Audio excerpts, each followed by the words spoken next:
चलिए अब हम लोग देखते हैं कि 6ठी शताब्दी ईस्वी ईस्वी पूर्व में ब्राह्मण धर्म के खिलाफ में जो धार्मिक सुधार आंदोलन शुरू हुआ, जिसमें मुख्य रूप से भागवत धर्म, जैन धर्म, बौद्ध धर्म की उत्पत्ति हुई।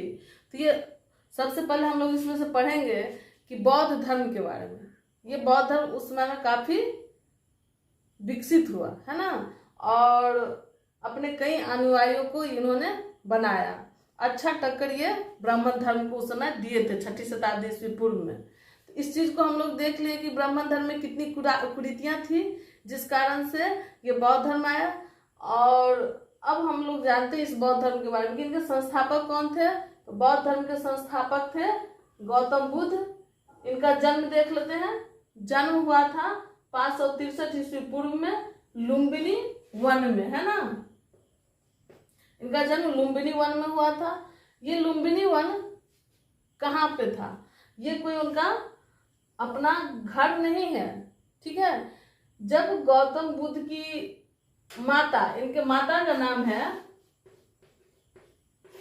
महामाया, ठीक है।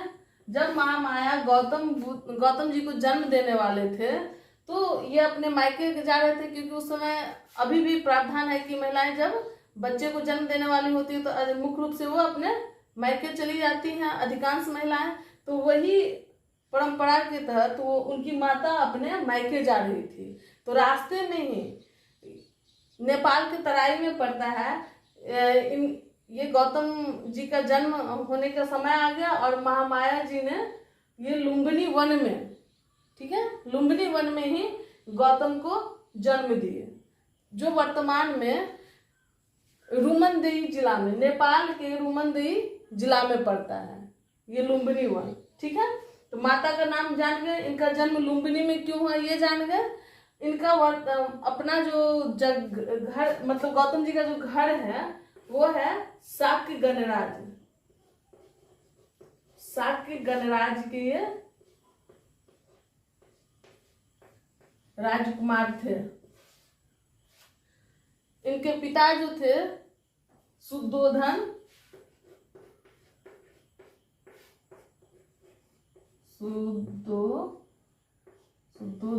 ठीक है, जो शाक्य गणराज्य के प्रमुख थे, हेड थे। और इसीलिए इनका अपना कहाँ पे घर हो गया, शाक्य गणराज्य हो गया, जो कौशल का भाग था। तो जो हम लोग 16 महाजनपद पढ़े थे उसी में ये कौशल का भाग है, कौशल देश, कौशल महाजनपद का, ठीक है। तो गौतम का संबंध किससे हो गया? शाक्य गणराज्य से हो गया। शाक्य गणराज्य का राजधानी भी पूछता है, तो शाक्य गणराज्य का राजधानी था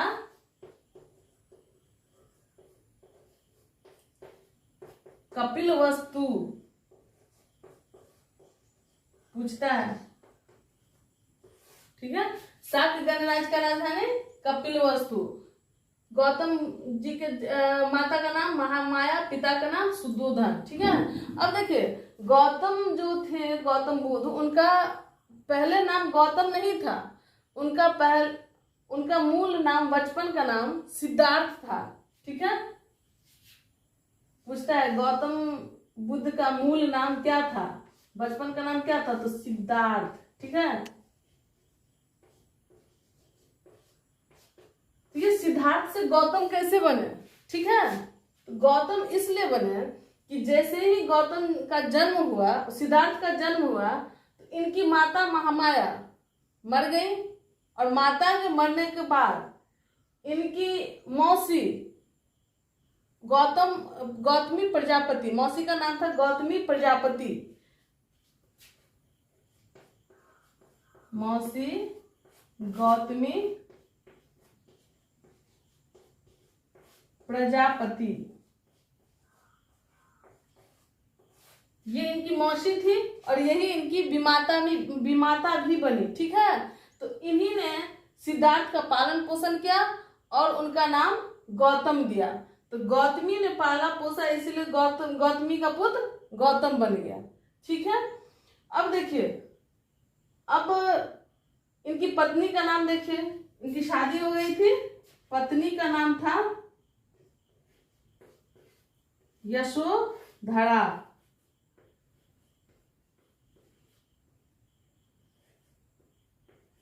ठीक है, इनके पुत्र भी थे, पुत्र का नाम था राहुल। ठीक है, तो इतना चीज हम लोग पूरा जान गए। पूरा इनका जीवनी कैसा किस प्रकार से था, माता पिता पत्नी पुत्र, इनका पालन पोषण किस प्रकार से हुआ, इनका संबंध शाक गणराज्य से है, इनका जन्म स्थान लुम्बिनी वंश से जुड़ा हुआ है। इस सभी को हम लोग अभी जान लिए। अब हम लोग आगे देखेंगे कि इन्होंने आगे कैसे कैसे ज्ञान प्राप्त किया और बुद्ध कैसे बने। ठीक है, ये सिद्धार्थ से गौतम बने, ये तो हम लोग जान गए। और गौतम से बुद्ध कैसे बने, इस चीज के बारे में अभी हम लोग जानेंगे। पहले बोर्ड साफ करते हैं। ठीक है, चलिए अब हम लोग देखते हैं कि गौतम जो थे वो बुद्ध कैसे बने। ठीक है,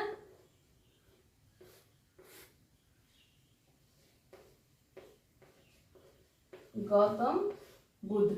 ठीक है, बुद्ध कैसे बन गए वो, तो देखिए एक बार वो राज्य यात्रा पे जा रहे थे।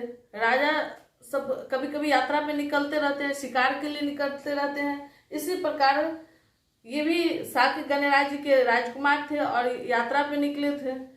उस यात्रा के दौरान इन्होंने 4 दृश्य देखा। ठीक है, और उसी 4 दृश्य के कारण इनका हृदय सत्य जानने के लिए, सच्चाई क्या है वो जानने के लिए बहुत व्याकुल हो उठा। और इन्होंने 29 वर्ष के अवस्था में अपना घर छोड़ दिए। ठीक है, तो हम लोग वो चीज देखेंगे कि वो 4 दृश्य इन्होंने क्या क्या देखे और जिससे इनको घर छोड़ने का इच्छा हो गया। तो सबसे पहला दृश्य इन्होंने देखा कि एक बूढ़ा व्यक्ति है। ठीक है, एक बूढ़ा व्यक्ति को इन्होंने देखे और देखने के बाद काफी देखे कि वो दुखी है। बूढ़ा व्यक्ति जो था वो काफी दुखी था, लाचार था। दूसरा देखे कि एक बीमार व्यक्ति था। ठीक है, बीमार व्यक्ति, ये भी काफी परेशान था। तीसरा देखे एक मृत व्यक्ति है और लोग काफी उसके इर्द गिर्द परेशान है, रो रहा है। चौथा को देखे एक सन्यासी है।